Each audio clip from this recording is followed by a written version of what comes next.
اگر یہ اچھا کام ہے، پتہ یہ چلا یہ اچھا کام ہے مدد طلب کرنا، اسی لیے اللہ نے فرمایا کہ اگر کوئی تم سے مدد طلب کرے تو اس کی مدد کر دیا کرو۔ اور دیکھیے قرآن کی اسی آیتوں پر عمل کرتے ہوئے اور انہی آیتوں کو سامنے رکھتے ہوئے بڑے بڑے اولیاء کرام، بڑے بڑے اپنے وقت کے ائمہ نے حضور سرور کائنات صلی اللہ علیہ وسلم سے مدد طلب کی، حضور کو پکارا مشکل وقت کے اندر۔ اب دیکھیے جامی رحمت اللہ علیہ کا نام کس نے نہیں سنا؟ جامی کے نام سے کون واقف نہیں؟ اور کون شخص ہے جو ان کو کہے گا کہ وہ معاذ اللہ مشرک تھے؟ جس قبیلے کا بھی کوئی آدمی ہو، جس فرقے سے بھی تعلق رکھنے والا ہو، جامی کو سب مانتے کہ واقعی بڑا اپنے وقت کا امام گزرا، امام نہیں بڑا عاشق رسول گزرا۔ اور جامی کیا کہتا ہے؟ جامی حضور سے فریاد کر رہا، حضور سے مدد طلب کر رہا ہے، کہتا ہے کہ ز رحمت کو نظر برحال زارم یا رسول اللہ، یعنی میرے آقا رحمت کی نظر کر دیجئے، ایک نگاہ ادھر جامی پہ بھی ڈال دیجئے۔ ز رحمت کو نظر برحال زارم یا رسول اللہ، غریبم بے نوائم خاک سارم یا رسول اللہ، غریبم بے نوائم خاک سارم یا رسول اللہ۔ یا رسول اللہ یہ جامی بڑا غریب ہے، بڑا بے نوا ہے، بے آسرا ہے، اس کے پاس کچھ بھی نہیں ہے، نہ دنیا کی دولت ہے نہ دین کی دولت ہے، اور میرے آقا آپ کے خزانے تو دین و دنیا کی دولتوں سے بھرے ہوئے ہیں۔ آقا جامی جھولی پھیلائے کھڑا ہوا ہے، اس کی جھولی کے اندر خیرات ڈال دیجئے، اس کو دین و دنیا کی رحمتوں سے مالا مال فرما دیجئے۔ جامی فریاد کر رہا ہے، حضور کو مدد کے لیے پکار رہا۔ اور دیکھیے نا بعض لوگ یہ بھی کہتے نہیں، قریب سے پکارنا تو ٹھیک ہے، حضور کے سامنے روضہ شریف کے سامنے مدد کے لیے پکارنا تو صحیح ہے، لیکن دور سے اگر کوئی پکارے تو یہ صحیح نہیں ہے۔ اب جامی اپنے علاقے میں رہا کرتے تھے، مکے کے رہنے والے نہیں تھے، مدینہ شریف کے رہنے والے نہیں تھے، دیار غیر کے رہنے والے، وہاں نکھرے نہات اور وہاں سے مصطفیٰ کو پکار رہے ہیں، اور حضور روضہ شریف میں جلوہ گر ہیں۔ پتہ یہ چلا کہ حضور کے ظاہری حیات کا زمانہ ہو یا بعد وفات کا زمانہ ہو، اس عالم سے پردہ فرمانے کے بعد کا زمانہ ہو، قریب کا دور ہو دور کا دور ہو، قریب کی جگہ ہو دور کی جگہ ہو، جہاں سے بھی مصطفیٰ کو پکارے گا مصطفیٰ وہیں سے اس کی فریادیں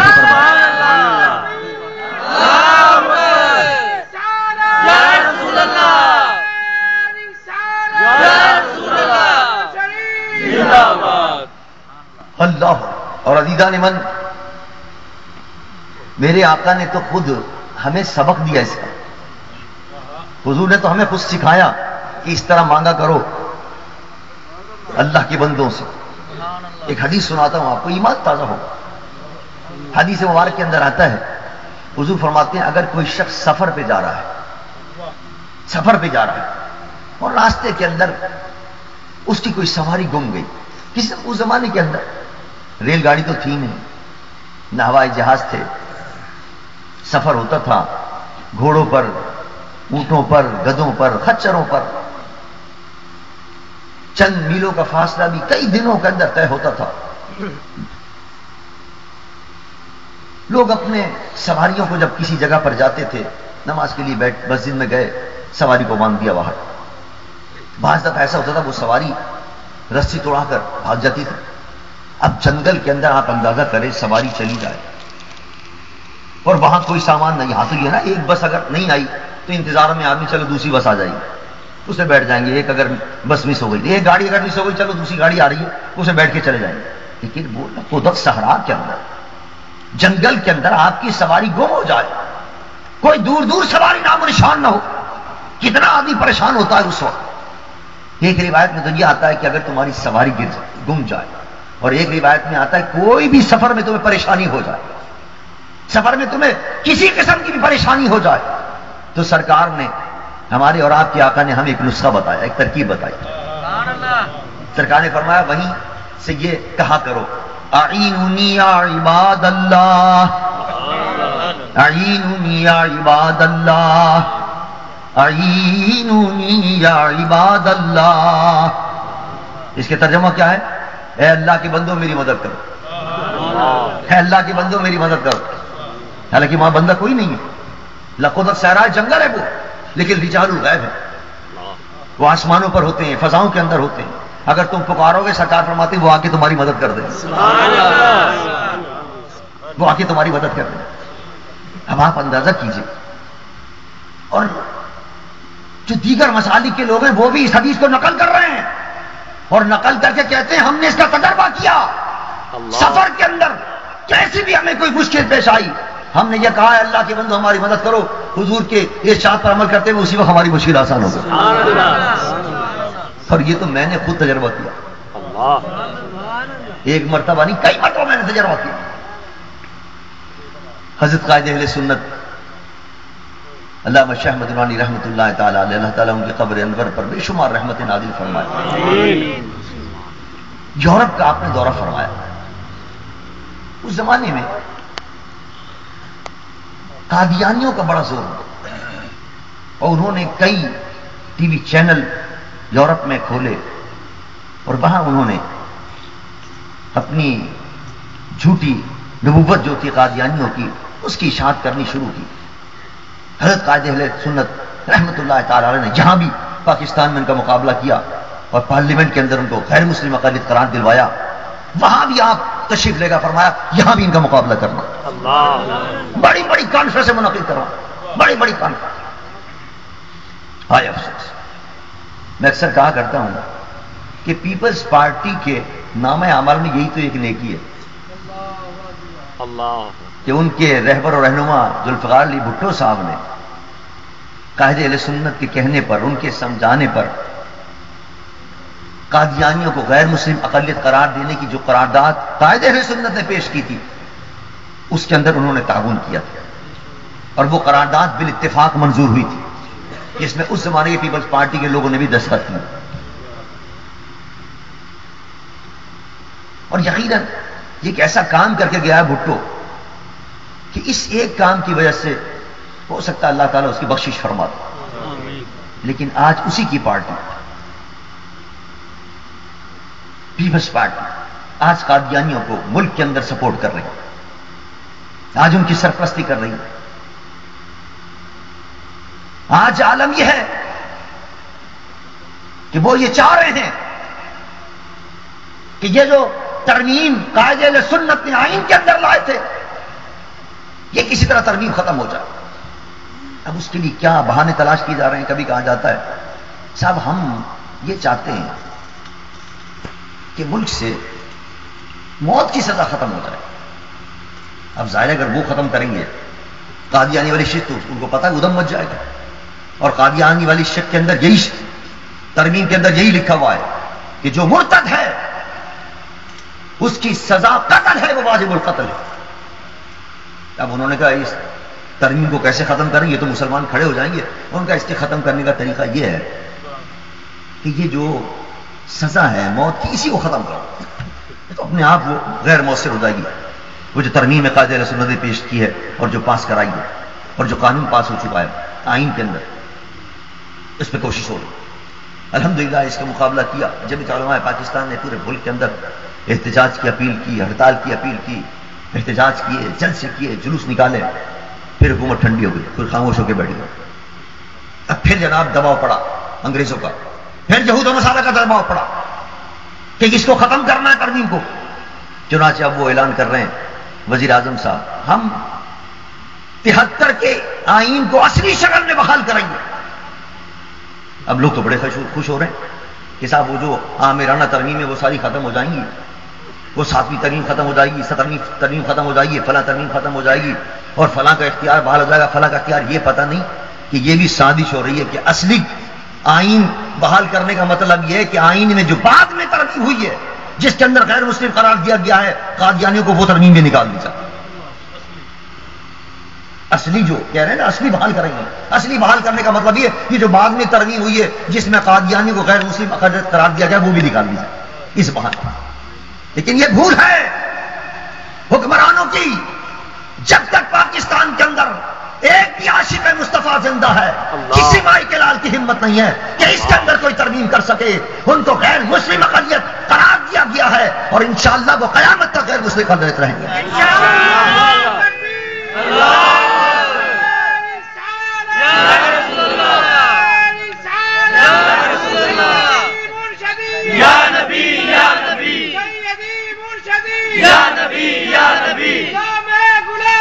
رسول کے غلام ہے, رسول میں بات بھی قبول ہے, تو زندگی فضول ہے.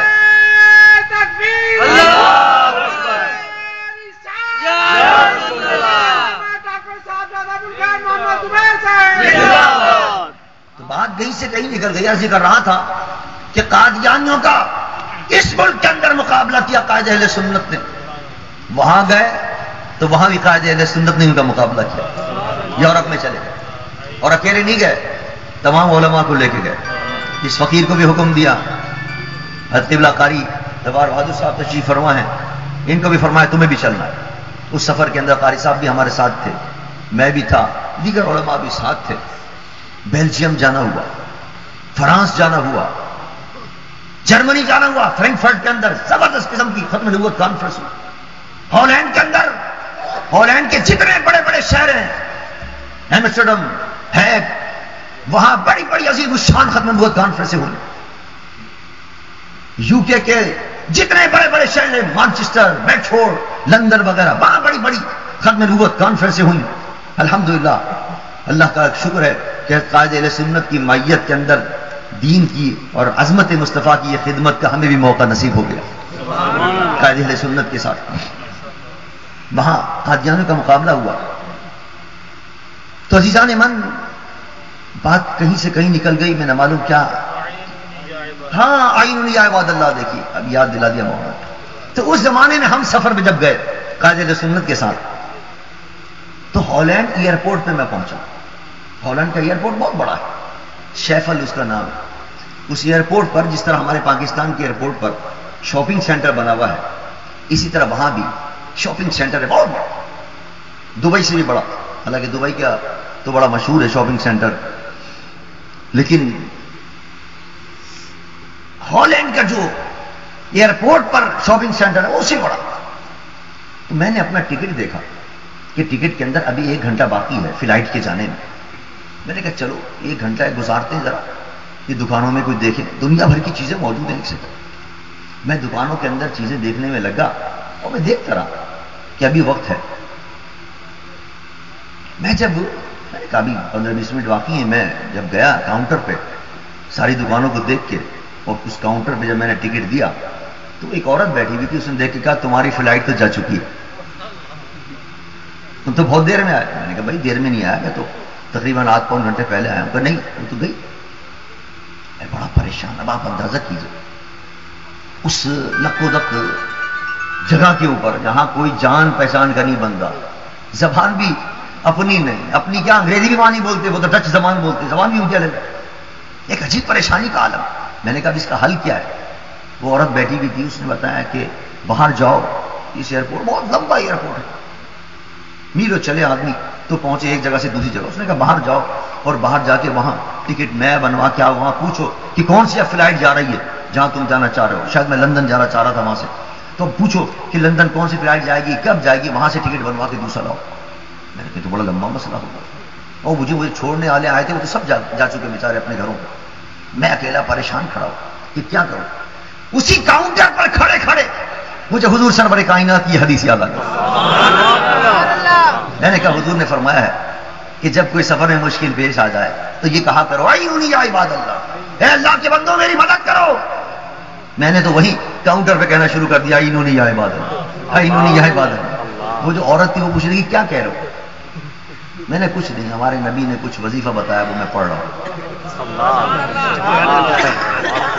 اس نے کہا اچھا ٹکٹ تو دو اپنا. میں نے اس کو ٹکٹ دیا, اس نے میرا ٹکٹ دیکھا. ٹکٹ دیکھنے کے بعد اس کے بعد جو کمپیوٹر رکھا ہوا تھا اس کمپیوٹر کے اندر اس نے جناب 2-3 انگلیاں چلائیں, اور انگلیاں چلانے کے بعد کہا کہ آدھ گھنٹے کے بعد دوسری فلائٹ جانے والی ہے یہ میں نے اس کے اندر ترمیم کر دی ہے، ٹکٹ بھی تمہارا نکال دیا، ابھی چلے جاؤ جلدی سے.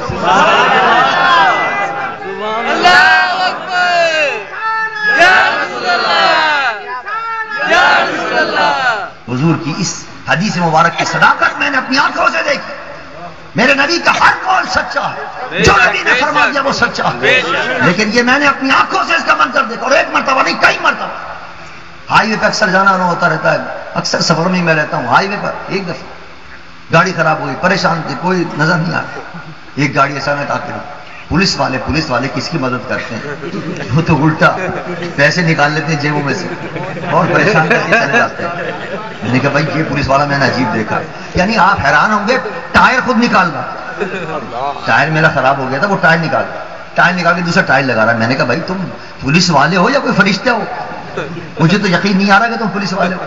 یہ پولیس والا تو میں نے آج تک دیکھا نہیں ایسے. حقیقت یہ حضور نے فرمایا کہ یہ پکارو تم عباد اللہ تو غیب سے اللہ بھیج دیتا ہے جو تمہاری مشکلیں سفر میں آسان ہو. آنکھوں سے میں نے منظر دیکھا. تو یہ عرض کرنے کا مقصد یہ تھا. اب حضور ہمیں خود سکھا رہے ہیں، حضور ہمیں خود بتا رہے ہیں کہ یوں کہو اے اللہ کے بندوں میری مدد کرو. یہ نہیں سکھایا حضور نے کہ یوں کہو اللہ مدد کر، کیا اللہ کے بندوں مدد کرو. یہ بتانا مقصود تھا کہ اللہ کے بندوں سے مدد طلب کرنا یہ شرک نہیں ہوتا. وہ تو اللہ کی دیوی طاقت سے مدد کرتے ہیں، یہ اللہ کی مدد ہوتی ہے. دراصل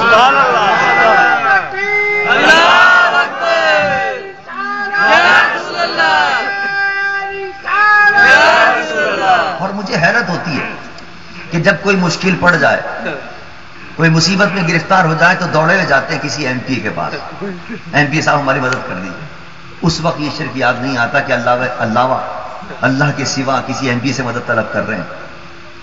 دوڑے ہوئے جاتے ہیں، کسی نے جھوٹا مقدمہ کر دیا وکیل صاحب کے پاس، وکیل صاحب مدد کیجیے میری اور اس جھوٹے مقدمے سے مجھے نجات دلا دیجیے.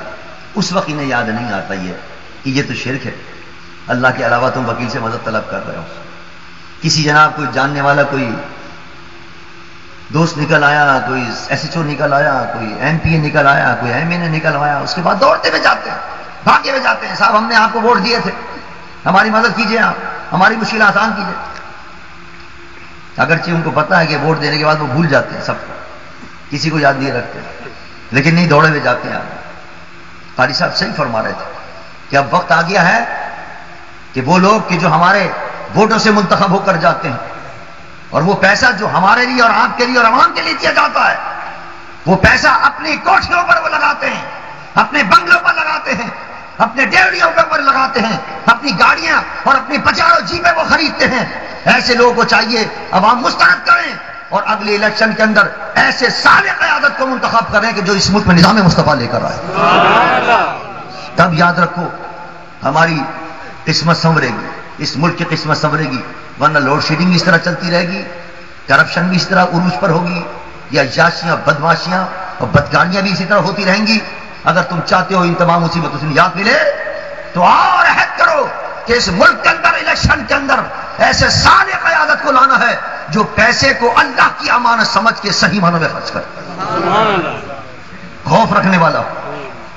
کیسی بے داغ قیادت تھی حضرت قائد اہل سنت رحمت اللہ تعالی علیہ کہ دشمن بھی کبھی ان پر اعتراض نہیں کر سکتا تھا، دشمن بھی انگلی نہیں اٹھا سکتا تھا کہ قائد اہل سنت نے فلاں کوئی گڑبڑ کی ہے یا فلاں کوئی کرپشن کی ہے. ورنہ اس سیاست کے اندر رہ کر کسی کا دامن پاک نہیں رہتا ہے، کہتا ہے چلو یہ مل رہا ہے پلاٹ تو یہ پلاٹ لے لیں، یہ پیسے لے لیں، یہ پلاٹ لے لیں، یہ پرمٹ لے لیں. لیکن قائد اہل سنت نے اپنی پوری زندگی کوئی پلاٹ اور پرمٹ وصول نہیں کیا. یہ ہے نظام مصطفیٰ کی سیاست. ہم اس ملک کے اندر یہی سیاست کر رہے ہیں اور یہی سیاست لانا چاہتے ہیں کہ اس ملک کے اندر اللہ کے پیارے محبوب کا نظام آئے، نظام مصطفیٰ صلی اللہ علیہ وسلم آئے. اس کے لیے ہماری جدوجہد ہے اور نظام مصطفیٰ آیا تو انشاءاللہ اس ملک کے اندر امن و امان قائم ہوگا، ساری برائیوں سے نجات ملے گی، تمام آفتوں سے نجات ملے گی، ساری کرپشن سے نجات ملے گی. جو خود کرپشن کرنے والے ہوں، جن کے اکاؤنٹ کھلے ہوئے ہوں سوئس بینکوں کے اندر، جن کے لیے پاکستان کی عدالت عالیہ یہ لکھ رہی ہو کہ پاکستان کے عوام کا پیسہ چوس کر لوگوں نے سوئس بینکوں کے اندر رکھا ہے اور وہ ہمارے حکمراں بنے بیٹھے ہوں، وہ کبھی امن قائم نہیں کر سکتے، وہ کبھی یہاں انصاف نہیں دے سکتے، وہ یہاں کبھی عدل کا نظام نہیں لا سکتے، وہ یہاں کرپشن ختم نہیں کر سکتے. جو خود کرپشن کرنے والے وہ کرپشن کیا ختم کریں گے؟ کرپشن وہی ختم کر سکتا ہے جس کا دامن بے داغ ہے. الحمدللہ جمعیت علماء پاکستان اس کے لیے جدوجہد کر رہی ہے، اور انشاءاللہ وہ قریب ہے. ایک وقت آئے گا کہ یہ ملک نظام مصطفیٰ کی کرنے سے روشن ہوگا انشاءاللہ. اس ملک کے اندر نظام مصطفیٰ آئے گا، اللہ کے پیارے محبوب کا نظام آئے گا. لیکن آپ کو ہمیں جدوجہد کرنی ہے. فقط دعاؤں سے کچھ نہیں ہوتا. اگر دعاؤں سے سب کچھ ہو جاتا تو حضور جنگ احد کیوں کرتے، جنگ بدر میں کیوں جاتے، اپنا دندان مبارک کیوں شہید کرواتے، طائف کے بازاروں میں کیوں پتھر کھاتے، کیوں اپنے پاؤں مبارک کو لہا کرواتے؟ حضور نے سبق دے دیا کہ نظام اسلام کے لیے جدوجہد کرنی پڑتی ہے، مصیبتیں جھیلنی پڑتی ہیں، پریشانیاں اٹھانی پڑتی ہیں، لوگوں کے تانے سننے پڑتے ہیں، لوگ یہ پتھر کھانے پڑتے ہیں، جب جا کے اسلام نافذ ہوتا ہے. ہمیں اور آپ کو بھی یہ سب کچھ مصیبتیں سہنی پڑیں گی، تب اس ملک کے اندر نظام مصطفیٰ آئے گا. اس کے لیے تیاری کرو، اس ملک میں نظام مصطفیٰ لے کر آؤ، انشاءاللہ ساری غلط دور ہو جائے گی. اللہ تبارک و تعالیٰ مجھے اور آپ کو سب کو اس ملک میں نظام مصطفیٰ کے نفاذ کی جدوجہد کی توفیق عطا فرمائے، اور اس میں ہمیں کامیابیاں اور کامرانیاں نصیب فرمائے. میں پھر مبارکباد دیتا ہوں توفیق اعظم صاحب کو، اور دعا کرتا ہوں کہ اللہ تبارک و تعالیٰ ان کی توفیق کو قبول فرمائے. وما علینا الا البلاغ.